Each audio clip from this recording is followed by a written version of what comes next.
নমস্কার বন্ধুরা, স্বাগতম আপনাকে ওয়ে অফ লাইফে। প্রতিদিন 5 মিনিট গীতা শুনুন। প্রতিটি শ্লোকের সংস্কৃত শব্দের বাংলা অর্থসহ, যা আপনাকে গীতা ভালোভাবে বুঝতে সাহায্য করবে।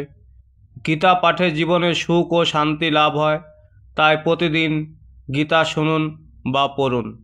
যদি চ্যানেলটিকে সাবস্ক্রাইব করে না থাকেন তাহলে সাবস্ক্রাইব করুন আর গর্বের সাথে বলুন, আমি সনাতনী। শ্রীমদ্ ভগবদ্ গীতা, দ্বিতীয় অধ্যায়, সাংখ্যযোগ, শ্লোক নম্বর 6।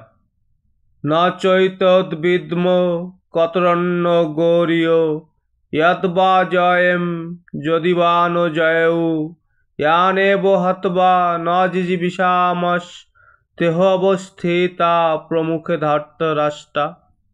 এখানে ন অর্থাৎ না, চৈতদ অর্থাৎ ও এই, বিদ্ম অর্থাৎ আমরা জানি, কতরন্য অর্থাৎ যা আমাদের, গৌরীয় অর্থাৎ শ্রেয়, যদ অর্থাৎ যা, বা অর্থাৎ অথবা, জয়েম অর্থাৎ জয় করি, যদি অর্থাৎ যদি, বা অর্থাৎ অথবা, নো অর্থাৎ আমাদের, জয়উ অর্থাৎ জয় করা হয়, ইয়ানেব অর্থাৎ যারা অবশ্যই, হত্যা অর্থাৎ হত্যা করে, ন অর্থাৎ না, জিজীবিষামস অর্থাৎ জীবন ধারণের ইচ্ছা করি, তেহ অবস্থিতা অর্থাৎ তারা সকলে অবস্থিত, প্রমুখে অর্থাৎ সম্মুখে, ধৃতরাষ্ট্র অর্থাৎ ধৃতরাষ্ট্রের পুত্রগণ।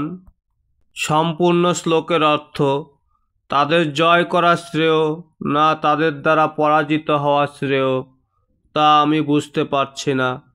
আমরা যদি ধৃতরাষ্ট্রের পুত্রদের হত্যা করি তাহলে আমাদের আর বেঁচে থাকতে ইচ্ছে করবে না, তবু এই রণাঙ্গনে তারা আমাদের সামনে উপস্থিত হয়েছে। যদি ভিডিওটি ভালো লেগে থাকে তাহলে লাইক করতে ভুলবেন না, আর কমেন্টসে লিখুন জয় শ্রীকৃষ্ণ। ওম সর্বে ভবন্তু সুখিনঃ, সর্বে সন্তু নিরাময়া, সর্বে ভদ্রাণি পশ্যন্তু, মা কশ্চিৎ দুঃখভাগ্ ভবেৎ। ওম শান্তি শান্তি শান্তি।